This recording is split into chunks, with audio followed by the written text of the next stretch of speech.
नमस्ते दोस्तों। आज ये वीडियो हम लोग शुरू करते हैं। ठीक है, ये वीडियो शुरू करते हैं हम लोग इन्वेंटरी का।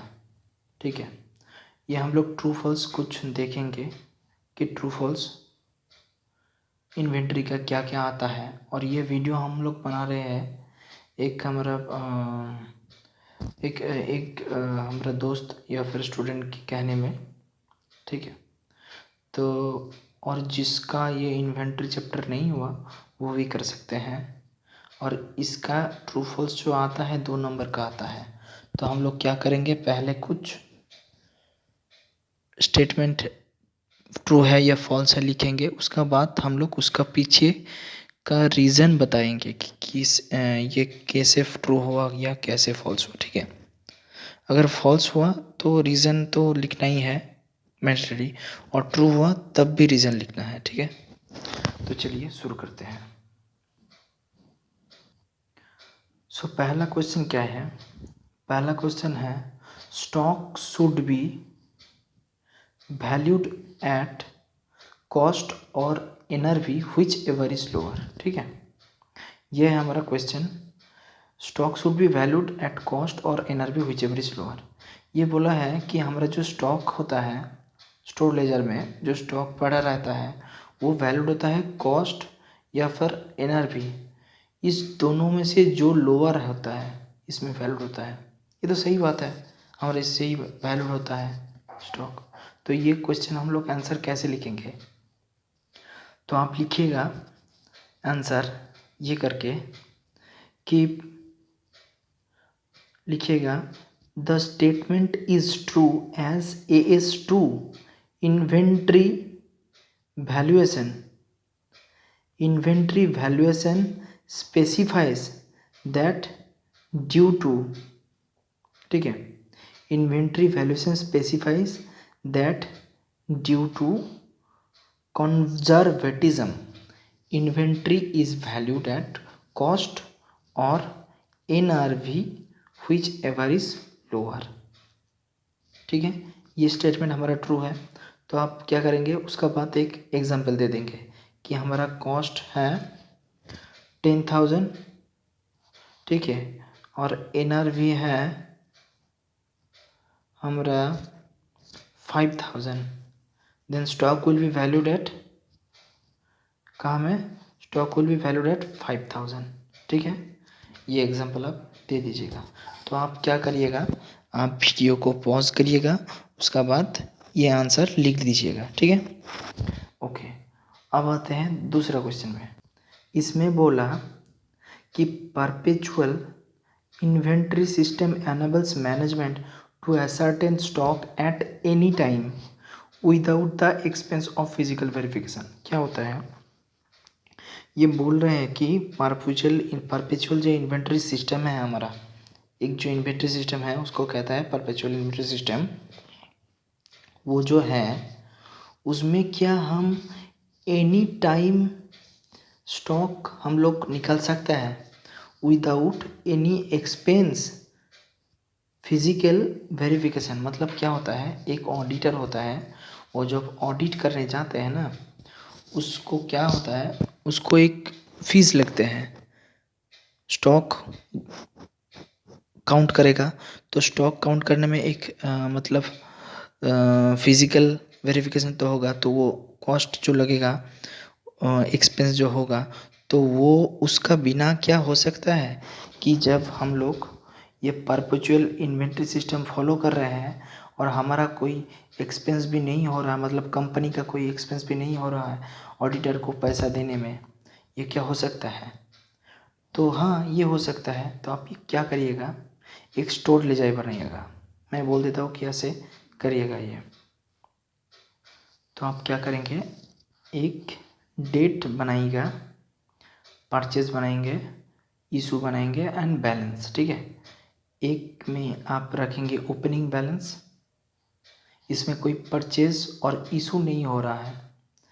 उसका बाद एक डेट में हो रहा है हमारा 5 तारीख में हो रहा है 40 का परचेज, 3 का रेट में 120 रुपीज़ में। ठीक है, तो हम लोग का बैलेंस क्या बचा है 140, 2 एंड 3 में 120 एंड 120 में, ठीक है।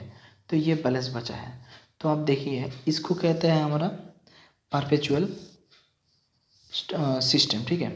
तो ये देखिए हम क्या कर रहे हैं, कोई भी समय में हम लोग जान सकते हैं हमारा स्टॉक में अभी कितना है।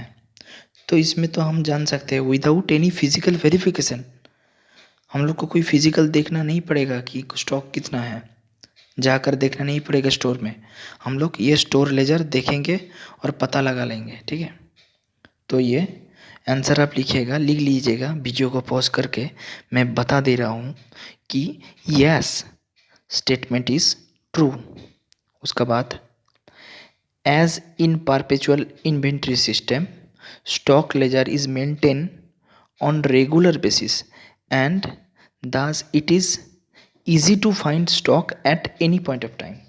Okay, this is the answer. ये एनफ आंसर है। उसका बाद क्या बोले हैं, उसका बाद बोले इन्वेंट्री वैल्यूएशन तीन में देखिए यहाँ पर inventory valuation effects only the positional statement. मतलब इन्वेंट्री वैल्यूएशन क्या सिर्फ पोजिशनल स्टेटमेंट को इफेक्ट करता है, पोजिशनल स्टेटमेंट को क्या इफेक्ट करता है। अब पोजिशनल स्टेटमेंट कौन सा होता है, हमारा बैलेंस शीट होता है। पोजिशनल स्टेटमेंट कौन सा होता है, बैलेंस शीट। मतलब इन्वेंट्री हमारा सिर्फ पोजिशनल स्टेटमेंट को इफेक्ट करता है ये बोल रहे हैं, बट ये तो नहीं होता ना। ये देखिए फर्स्ट हम लोग क्या करते हैं, हम लोग स्टॉक को कहाँ कहाँ रिकॉर्डिंग करते हैं। याद कीजिए हमारा ट्रेडिंग अकाउंट, उसमें ओपनिंग स्टॉक क्लोजिंग स्टॉक होता है। याद कीजिए हमारा बैलेंस शीट, उसमें क्या होता है, स्टॉक रहता है एज ए करंट एसेट। तो क्या होता है ट्रेडिंग अकाउंट में हम लोग क्या बनाता है, ग्रॉस प्रॉफिट, ठीक है ना, ग्रॉस प्रॉफिट निकलते हैं। तो ग्रॉस प्रॉफिट एक तरीके इनकम हो गया, प्रॉफिट हो गया, और बैलेंस शीट में से हम लोग स्टॉक निकलता है, ठीक है। तो बैलेंस शीट एक पोजिशनल स्टेटमेंट है। तो स्टॉक हम लोग रिकॉर्ड कर रहा है ट्रेडिंग एंड बैलेंस शीट में, ठीक है। तो ये इफेक्ट किस किस को करेगा, दोनों को ही करेगा, इनकम को भी करेगा, ठीक है, इनकम को भी करेगा और प्रॉफिट को भी करेगा। सॉरी, इनकम को भी करेगा और पोजीशन को भी करेगा, पी फॉर पोजीशन, ठीक है। तो आप क्या लिखिएगा आंसर, आंसर लिखिएगा stock valuation effect profit and financial position both and thus statement is false as it affect income and position statement both. Okay, this is the correct answer and proper way to write. उसके बाद question 4 देखिए AS2 permits LIFO method of inventory valuation. अरे ये तो गलत है, ये तो जानते हैं आप कि AS2 कभी भी परमिट नहीं करता। तो आप क्या लिखिएगा, फॉल्स, AS2 नॉट परमिट्स, या फिर ये लिखिएगा false, AS2 permits only FIFO and वाम, मतलब WAM weighted average method. Okay, तो क्या लिखिएगा, AS2 permits only FIFO and weighted average method and not the LIFO method. Okay, this is the right answer. उसके बाद inventory valuation effect liquidity of organization. अब ये देखिए मतलब बोलता है कि हमारा जो स्टॉक रहता है बैलेंस शीट में वो क्या मतलब इन्वेंट्री जो वैल्यूएशन होता है वो क्या हमारा लिक्विडिटी को इफेक्ट करता है। मतलब हमारा जो लिक्विडिटी रहता है ना उसको क्या इफेक्ट करता है। मतलब हम लोग समझते हैं ये क्या बोल रहे हैं। सपोज वेट कीजिए, मान लीजिए रिलायंस का बैलेंस शीट है ये, ठीक है, उसका स्टॉक दिखा रहा है 400 रुपये। तो अब क्या होगा, लिक्विडेशन मतलब क्या है, मतलब जो हम लोग कैश में यूज़ कर सकते हैं जब भी चाहे। तो ये स्टॉक जो बैलेंस शीट में दिखा रहा है मतलब ये हमारा स्टॉक है अभी, मतलब रिलायंस का स्टॉक अभी है 400 रुपये, ठीक है। तो ये अगर स्टॉक सोल्ड हो जाए, ठीक है, अगर सोल्ड हो जाए ये स्टॉक तो कैश में चेंज हो जाएगा, मतलब कैश हो जाएगा 400 रुपये। ओके, तो इसका एक और एग्जांपल है हमारा।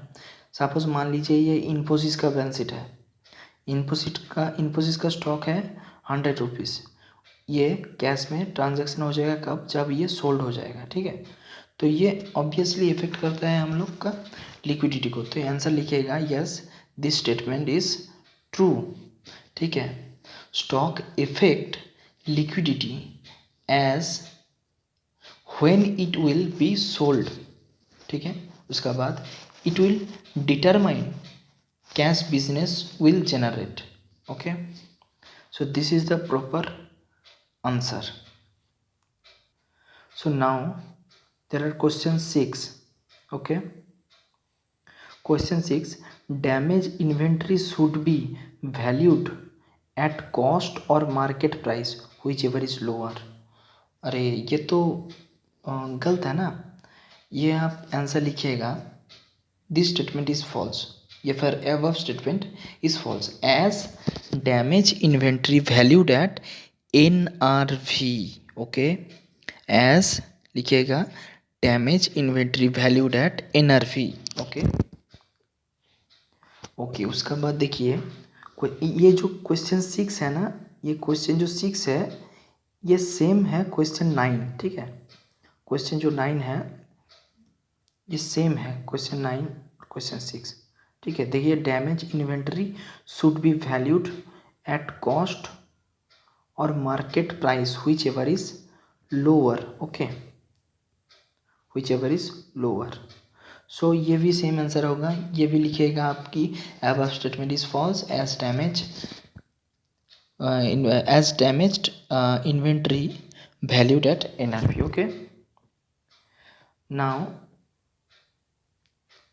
द क्वेश्चन 7 क्या बोले, finished goods are valued at cost और market price whichever is higher. अरे यार ये हायर बोल दिया, अब तक तो ठीक था, व्हिच एवर इज हायर नहीं होगा, ये क्या होगा, व्हिच एवर इज लोअर। तो आंसर क्या लिखेगा, आंसर लिखेगा above statement is false as finished goods valued cost on और NRV whichever is lower. Okay, now question 8। Question 8 क्या बोल रहे हैं, inventory of by product should be valued at NRV where cost of by product can be determined।